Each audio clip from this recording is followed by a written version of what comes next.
Hey, shalom, shalom, shalom. I want to start out by giving infinite praises to Yahweh Ba'Shem, Yahweh Shai Ba'Shem Kakwadash.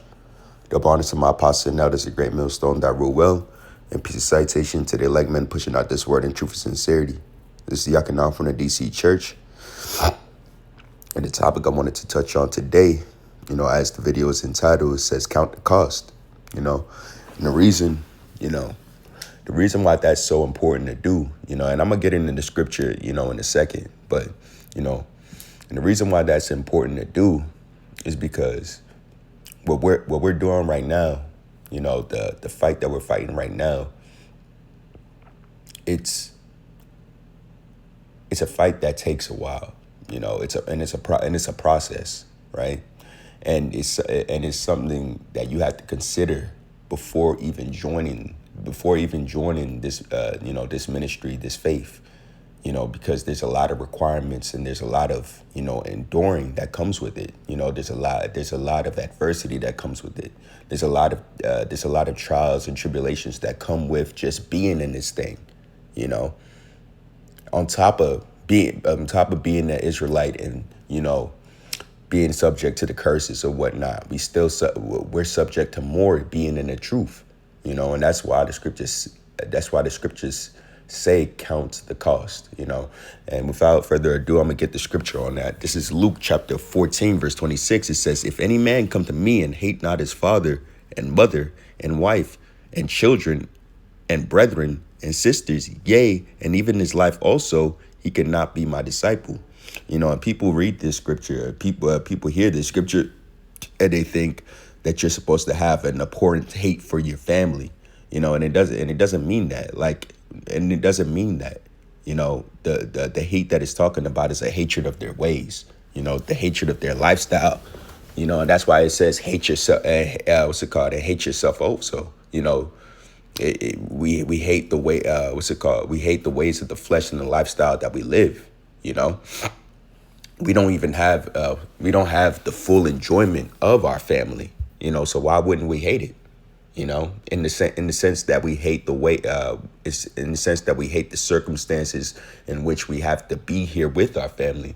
We hate their ways, and their ways are not, conducive to following Yahweh Ba'Shem Yahweh Shai. So yeah, in that sense, we do hate our father, mother, wife, children, brethren, sisters, yea, even our lives, also, even our own life also.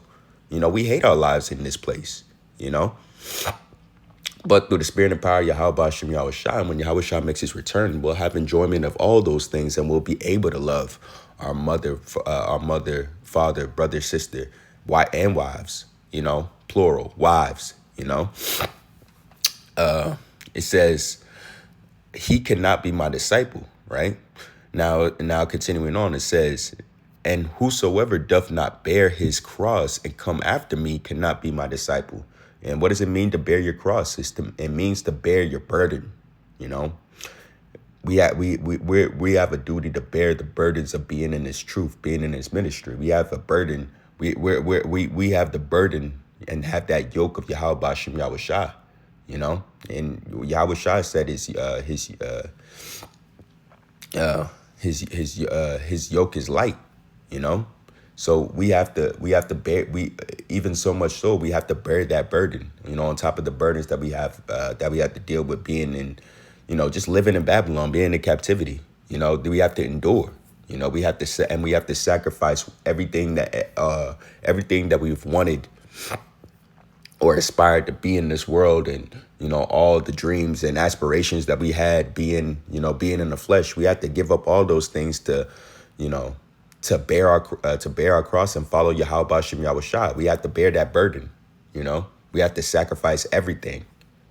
Sacrifice literally everything to be able to follow Yahweh Shai, And if we can't sacrifice everything and bear that cross, bear that burden, and follow Yahweh Shai, then we can't be a follower.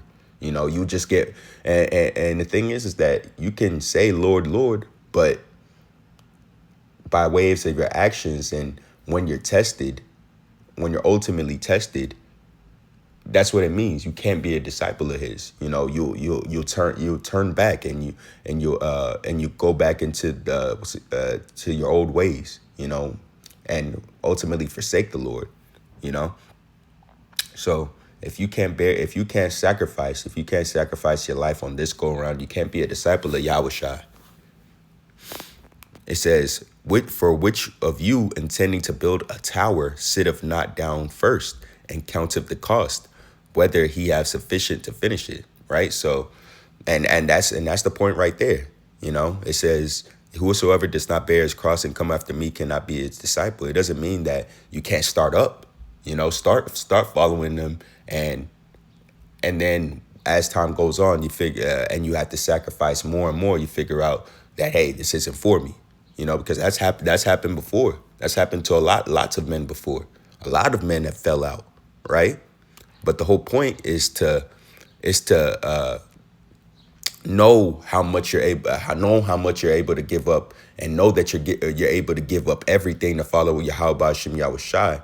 So you're able to finish that course. So you're able to follow Yahushai to the end and endure into the end.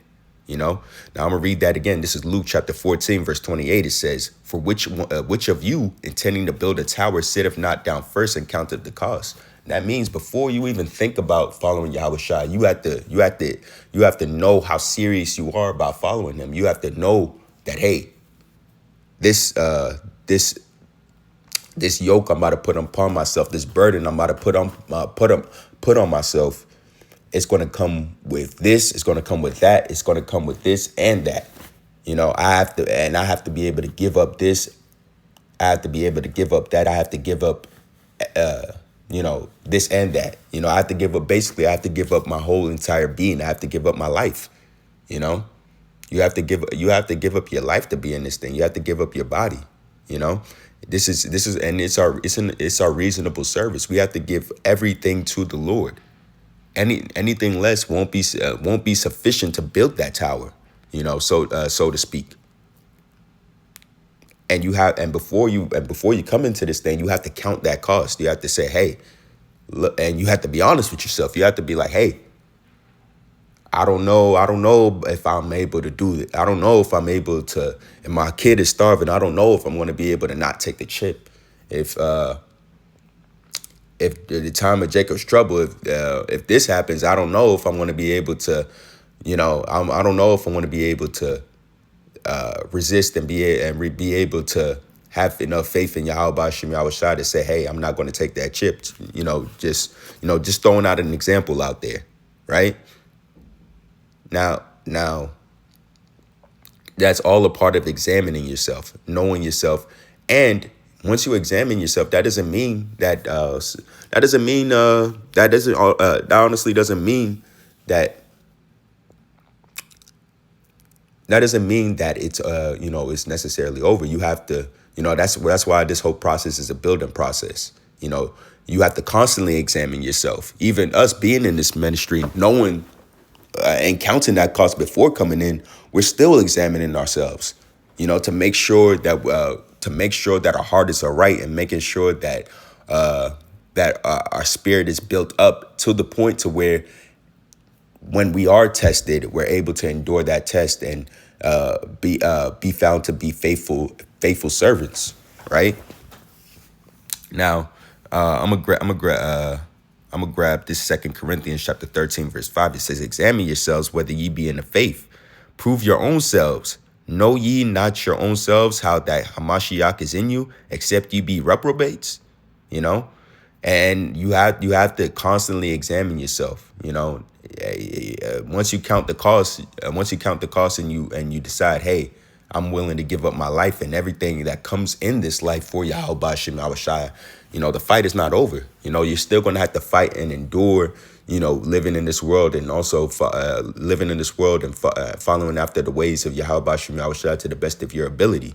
Right. And with that, there's always going to be ups and downs. And that's where you have to examine yourselves. You know, you have to examine yourselves whether you be in the faith.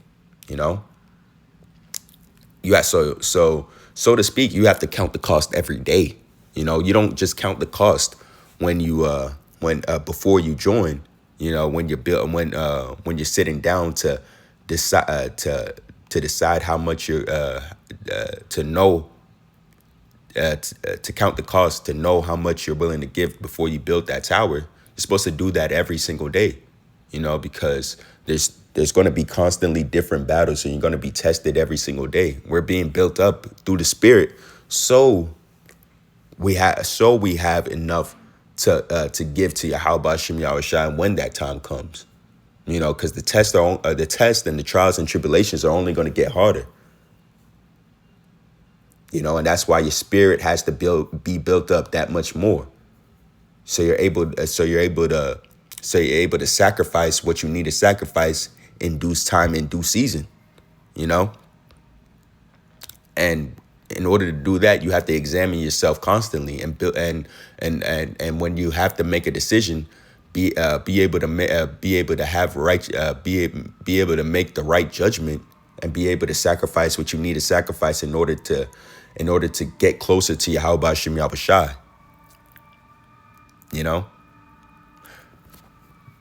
And you have to prove your own selves. You have to know it your own selves, and you have to get to a point to where you're able to have you're able to be unmovable in the faith. When you know this thing to be true, and you know what you have to do, and you are unmovable in how much faith you have in Yahweh Hashem Yahushua. Now, this is Sirach chapter 2, and I'm going to start at 1. It says, "My son, if thou come to serve the Lord, prepare thy soul for temptation." That's a part of counting the cost. You have to prepare your soul for temptation. You have to know that you're going to be tried. That's a part of counting the cost. We know this thing. We know what this thing comes with, and that's why you have to prepare your soul for it beforehand. That's counting the cost. That's examining yourselves as well.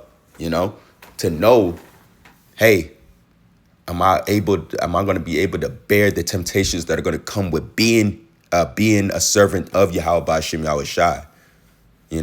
Am I able to give my Am I able to give my mind, body, and soul to Yahweh Hashem Yahushua, which is our reasonable service? Am I able to do that? And you have to prepare yourselves. You have to mentally prepare, mentally and spiritually prepare yourselves for all those things before even coming into the ministry. You have to constantly ponder and meditate upon the things of the scriptures and what Yahweh Hashem Yahushua requires of you before you come into the fold, before you're a part of the body. Now it says, verse 2, "Set that heart aright and constantly endure." You have to set your heart, meaning your mind aright. You have to hyper focus on this thing. You have to decide that this is what you want. You have to decide what this is what you want to do with the rest of your life. And constantly endure, and make not haste in the time of trouble. Cleave unto him and depart not away, that thou mayest be increased in the last end, in thy last end. Whatsoever is brought upon thee, take cheerfully, and be patient when thou is changed to a low estate. For gold is tried in the fire, and acceptable men in the furnace of adversity. And that's why you have to take whatever comes to you cheerfully, because it's for the betterment of your spirit. It's for the betterment of your faith. That's the reason why you have to take whatever Yahweh Hashem Yahushua gives to you cheerfully, because it's all to your benefit. It's all to your benefit. Everything that we go through in this faith, in this ministry, is to our benefit if we have faith. If we continue, if we endure. And continue in the faith and still bear our cross. Nothing that we go through in this life is to our detriment as long as we have faith in Yahweh Hashem Yahushua. It's only there to make us stronger. It says, "For gold is tried in the fire, and acceptable men in the furnace of adversity. Believe in him, and he will help thee. Order thy way aright, and trust in him. Ye that fear the Lord, wait for his mercy, and go not aside, lest ye fall. Ye that fear the Lord, believe in him, and your reward shall not fail. Ye that fear the Lord, hope for good and for everlasting joy and mercy. Look at the generations of old, and see, Did ever any trust in the Lord and was confounded? Or who did any abide in his fear and was forsaken? Or whom did he ever despise that called upon him? Right? And we're talking about counting the cost and whatnot, but we have to look at why we're constantly enduring, why we're able to sacrifice everything, why we're able to endure everything, why we're able to why we need to bear our own cross, because we have faith in Yahweh Bashem Yahweh Shai that he would deliver us in the last end.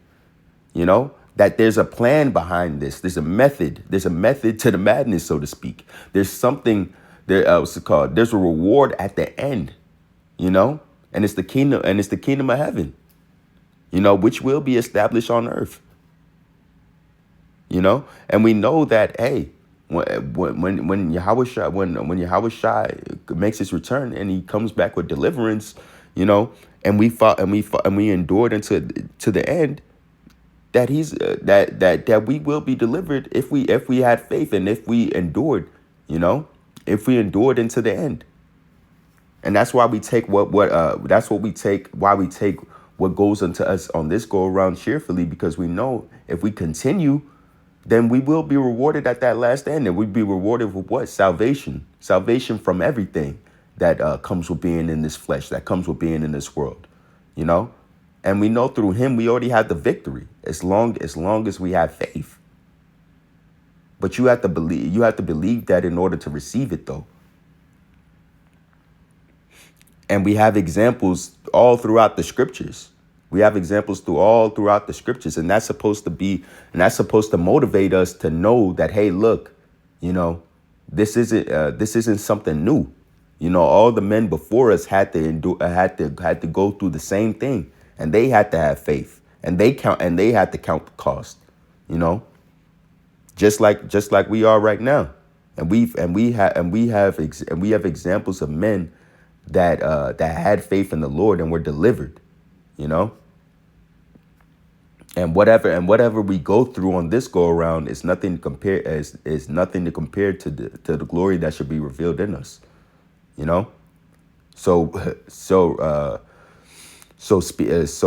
Hypothetically speaking, once that tower is actually built, once we're able to build that tower, the revenue that will come from it will be infinite. We'll make nothing but profit. There's nothing that once the tower is built, there's nothing that comes with it but profit, so to speak. So I mean, we know that everything that we're doing throughout our journey on this go around is to the benefit of ourselves, is to the benefit of the nation, and it's to the betterment of the world as a whole. Because the world was made for our sakes. And the world that's going to be established when Yahushua makes his return is a world of righteousness, which is enough to fight for.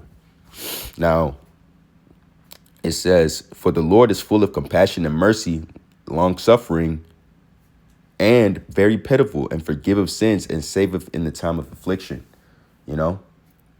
And that's no matter what we go through, once we decide to bear our cross and follow Yahweh Shai, we know that, hey,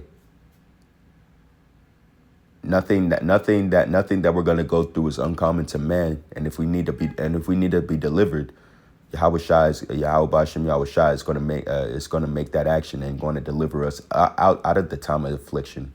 And that ultimately is going to happen at its greatest capacity during the time of Jacob's trouble, during the time of the translation from the kingdom from Esau to Jacob. When Yahweh Shai makes his return. With that, I want to say, call Allah Yahweh Bashem Yahweh Shai. Double honors to my apostles and elders, a great millstone that rule well, and peace and citations to the elect men pushing out this word in truth and sincerity. Until next time, I want to say shalom.